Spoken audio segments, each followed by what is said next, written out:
30 ans après l'arrivée des Blancs en Huronie, la nation huronne vit une tragédie. Le contact avec les Français leur a été fatal. Le jeune Pierre Boucher en voit les premiers effets. Tous les sauvages qui sont proches des Européens deviennent ivrognes. Et cela fait bien du tort à nos sauvages, car il y en avait parmi eux qui étaient de fort bons chrétiens. Mais plusieurs se sont relâchés. Les pères jésuites ont fait tout ce qu'ils ont pu pour empêcher ce mal. Mais il y a pire. Les Français ont apporté des maladies jusqu'alors inconnues en Amérique. La grippe, la rougeole, la variole. Ils étaient 25 000 Hurons à l'arrivée de Champlain. En 1645, ils sont à peine 12 000.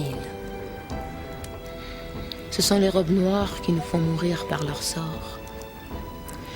Ils se sont logés dans un tel village où tout le monde se portait bien. Sitôt qu'ils s'y sont établis, tout y est mort.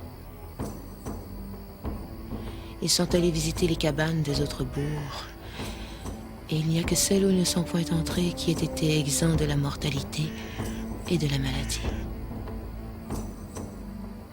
Si nous ne les mettons promptement à mort, ils achèveront de ruiner le pays.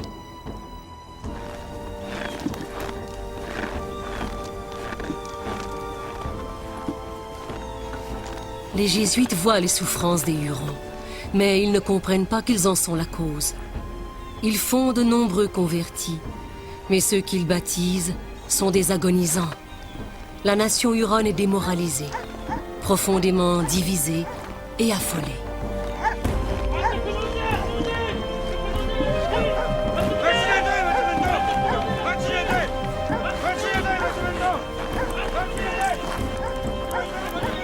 Jamais je ne permettrai que ma femme soit baptisée.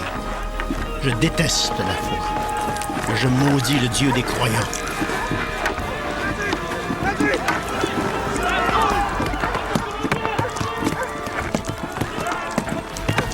Les pierres ont volé sur nos têtes.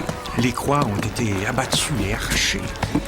Les haches et les tisons levés sur nous. Les coups de bâton déchargés et le sang répandu.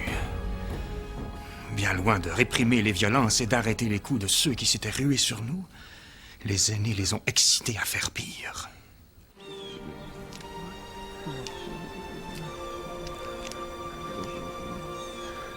Les Hurons tiennent les Jésuites responsables de leur malheur. Mais la foi des Jésuites est absolue. Le père Jean de Brébeuf n'y voit que la volonté de son Dieu. Nous sommes peut-être sur le point de répandre notre sang et d'immoler nos vies pour le service de notre bon Maître Jésus-Christ. Il semble que sa bonté veuille accepter ce sacrifice de moi pour l'expiation de mes grands et innombrables péchés. S'il veut que dès cette heure nous mourions, oh, la bonne heure pour nous. Si Dieu me fait la grâce d'aller au ciel, je prierai Dieu pour les pauvres Hurons. Depuis longtemps, les Iroquois voulaient se venger. Ils attaquent les Hurons affaiblis. Puis, en 1649, ils les anéantissent. Les Iroquois ont maintenant leur allié européen, les Hollandais. Ayant des mousquets en quantité, ils veulent contrôler le commerce des fourrures. Ils se vengent aussi contre les Français. Les Jésuites, Daniel, Jogues, l'Allemand et Brébeuf sont mis à mort. La victoire des Iroquois est complète. Seulement 1 millier de Hurons survivent. Certains fuient vers l'ouest, les convertis s'exilent vers Québec avec les Jésuites. Depuis que la foi est entrée dans leur cœur et qu'ils ont adoré la croix de Jésus-Christ, il leur a donné en partage une partie de cette croix, les ayant mis en proie aux misères, aux tourments et à des morts cruelles. En un mot, c'est un peuple effacé de dessus la terre.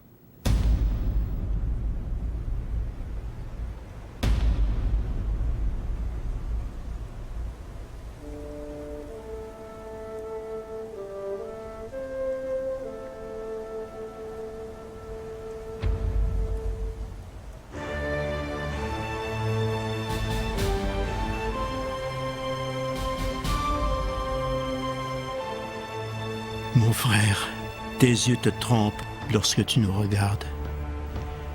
Tu crois voir des hommes vivants, et nous ne sommes que des spectres et des âmes de trépassés.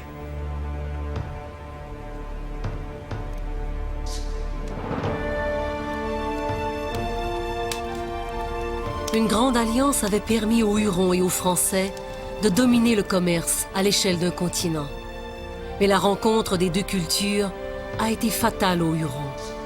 Et les Français ont été impuissants devant le sort qui a frappé ceux dont ils avaient tant besoin. En 40 ans, une puissante nation est disparue.